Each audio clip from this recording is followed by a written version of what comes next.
안녕하세요. 진짜 역사를 만나는 시간 찐 히스토리 TV의 윤섭쌤입니다. 이번 시간에는 미래엔 역사 2 교과서 102페이지부터 107페이지에 있는 고려의 생활과 문화에 대해서 알아보도록 하겠습니다. 먼저 102페이지에는 고려인의 신분과 생활에 대해서 나오는데요. 고려의 신분은 양인과 천인으로 나누어져서 즉 양천제로 나누어져 있었습니다. 양인들은 지배층과 백정들로 구분할 수 있는데요. 우리가 소위 알고 있는 이 백정, 소, 돼지 잡는 백정이 아니라 고려시대 때는 대부분의 양인을 백정이라고 하였습니다. 쉽게 설명하면 백성이라고 이해해 주시면 될 것 같습니다. 우리가 알고 있는 소, 돼지를 잡는 백정들은 조선시대 때 개념으로서 고려시대의 백정과는 구분이 되니까 여러분께서 잘 구분해 주시면 좋을 것 같습니다. 백정들은 대부분 양인이고요. 대부분 농민층이었습니다. 일반 군현에 거주하면서 국가에 세금, 특산물, 노동력 등을 바쳤는데요. 이들이 군인이 되어 공을 세우면 출세의 길이 열리기도 하였습니다. 이들은 법적으로는 과거 응시가 가능했습니다.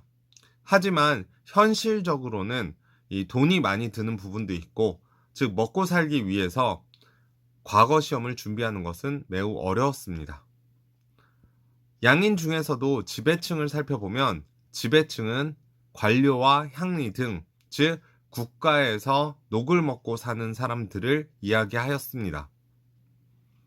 이 관료들, 향리 등 지배층 등은 전지, 시지, 녹봉 등을 받아서 생활을 했는데요. 전지와 시지는 토지입니다. 전지는 곡물이 나오는 토지를 이야기하고요. 시지는 땔감을 채취할 수 있는 토지를 이야기합니다. 녹봉은 지금식으로는 월급이라고 생각해 주시면 될 것 같습니다. 밑에 천인을 살펴보면요. 천인은 대다수가 노비로서 사람이 아닌 재산으로 간주되었습니다. 하여 매매, 사고 파는 것, 증여, 그대로 주는 것, 상속, 자식에게 남겨주는 것, 이런 것의 대상이 되었습니다. 또한 이 노비들은 부모 중에 한 명이라도 노비라면 법적으로 자녀도 모두 노비가 되었어야 했습니다. 자, 이렇게 신분제에 이어 교과서 103페이지 혼인과 가족제도에 대해서 살펴보면 고려인은 남녀 구분 없이 자신의 가계를 중심으로 가족관계를 중시하였습니다. 가계를 중심으로 한다라는 것은 가문을 중심으로 한다는 것이고요. 부모 봉양이나 제사의 의무가 친가와 외가의 구분 없이 오직 가문만을 중시했다라는 것을 알 수 있습니다. 제사나 부모 봉양에 대한 친가와 외가의 구분이 없었기 때문에 재산 상속에 있어서도 남녀의 구분을 두지 않았고, 또한 성별이나 나이 관계가 없었습니다. 누구나 같은 몫으로 상속을 했고요. 여자 남자 할 것 없이 호적에 일반적으로 똑같이 나이 순서대로 올렸습니다. 또한 혼인 전에 여자가 가지고 있었던 재산이 혼인 후에도 그대로 자신의 재산으로 소속이 되면서 이것을 자식에게 상속할 수 있었습니다. 혼인의 일반적인 형태는 일부 일처제였고요. 신랑이 신부 집에 거주하기도 하였습니다. 또한 신부가 신랑 집에 거주하기도 하였고요.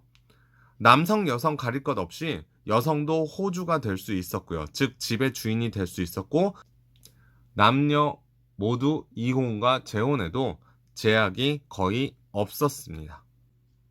자, 교과서 104페이지부터 107페이지까지는 고려의 다양한 문화에 대해서 설명을 하는데요. 그 중에서도 고려에서 가장 기본이 됐던 불교 사상의 발달에 대해서 먼저 살펴보도록 하겠습니다. 불교는 건국 초기부터 국가의 보호와 지원을 받으면서 교세가 점점 확대되게 됩니다. 또한 불교 사원, 즉 불교 절이죠. 절은 토지와 노비를 지급받았고요. 승려들의 역을 면제받으면서 개경 주위에 10개의 큰 사찰들이 건립되었고, 불교는 점점 융성해지게 됩니다. 자, 불교에 대해서는 이렇게 알아봤고, 우리가 고려시대 불교와 관련된 인물로서 기억해줘야 될 인물이 바로 두 명이 있습니다. 그들은 바로 의천과 진울입니다. 의천은 왕족 출신으로서 천태종을 개창했는데요. 교종을 중심으로 선종을 통합하려고 합니다.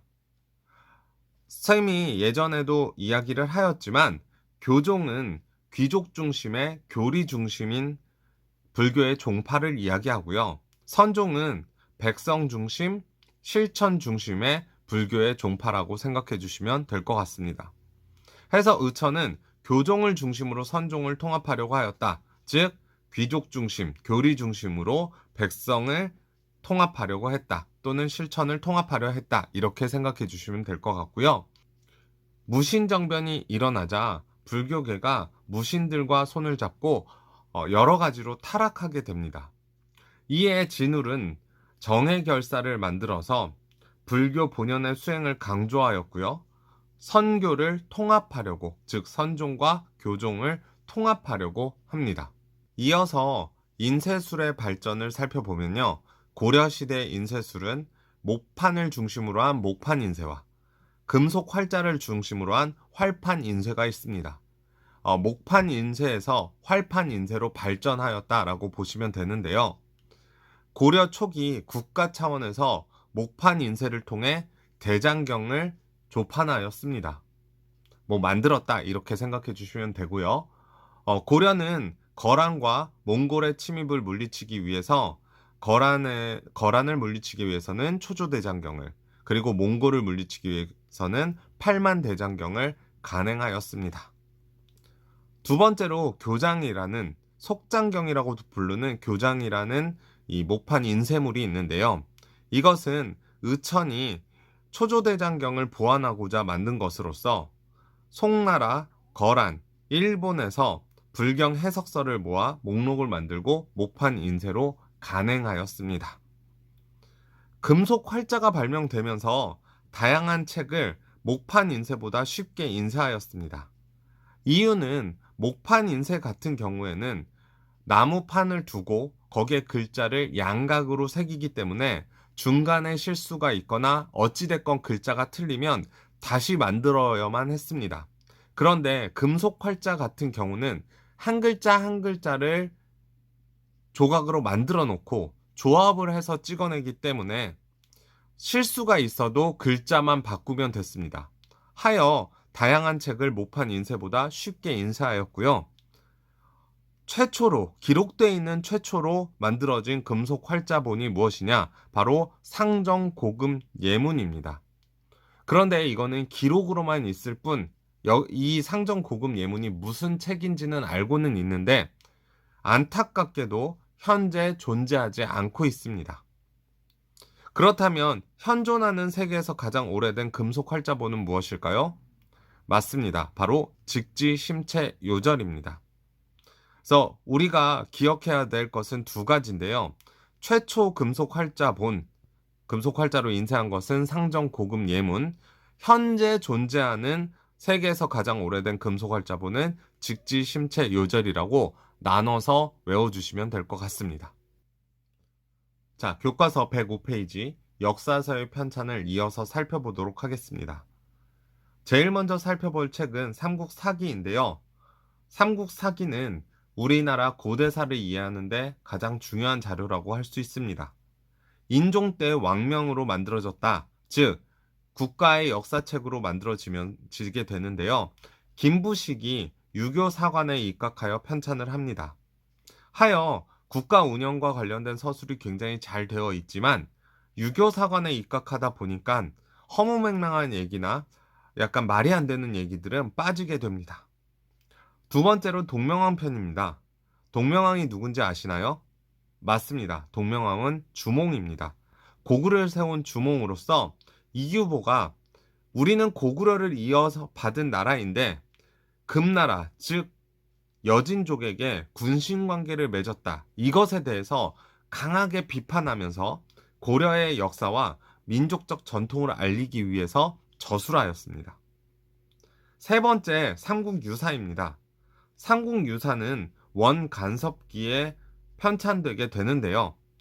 이 삼국유사 같은 경우엔 몽골의 침입을 받자 우리 민족이 힘들잖아요. 그러니까 민족이 원래 스스로 주권이 있었던 나라이다. 즉 민족적 자주의식을 가지고 있었던 나라로서 우리가 자부심을 가지자라는 목적을 가지고 삼국유사를 이련이란 스님이 저술하게 됩니다. 단군 이야기와 고조선의 역사가 수록이 되었고요. 이 이련이 저술할 때는 우리 고대사를 이해하는데 중요한 내용들 뿐만 아니라 불교의 신앙과 민족의 전통 이야기를 많이 수록하면서 굉장히 재미있게 써놓은 책이 삼국유사입니다. 네 번째로 제왕운기는요, 이승유가 저술했는데요. 고조선에서부터 고려까지의 역사를 하나의 형태로 시 형식을 통해서 정리해 놓았습니다. 그 외에 다양한 역사서들이 있는데요. 각훈의 해동 고승전. 각훈이 왕명에 따라서 삼국시대 이래 여러 승려의 전기를 기록한 책으로서 해동 고승전이 있고요. 이재연의 사략이 있습니다. 이어서 성리학의 수용을 살펴보면요. 성리학은 앞서 공민왕 때 신진사대부를 살펴보며 한번 이야기하였습니다.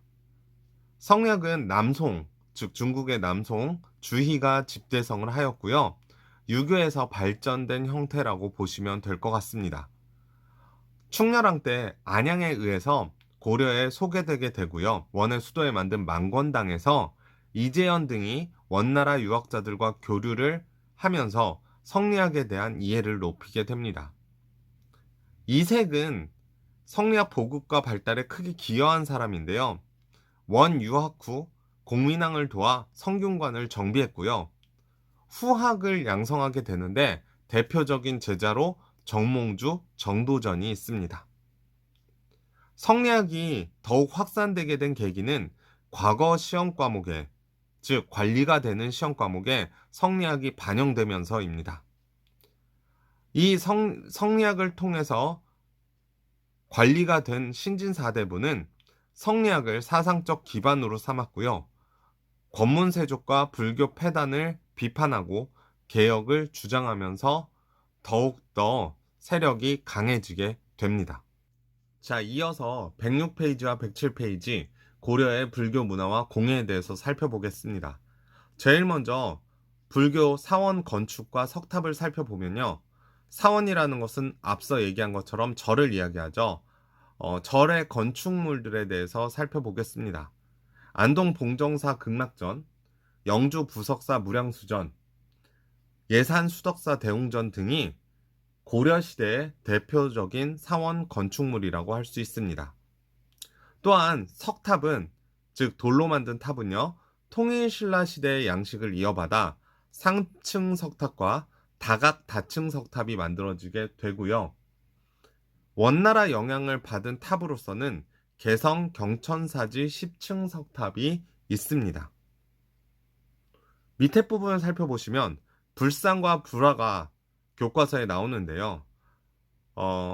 불상 같은 경우 불교가 성행하면서 각 지방에서 철불이나 석불이 유행하면서 막 만들어지게 됩니다.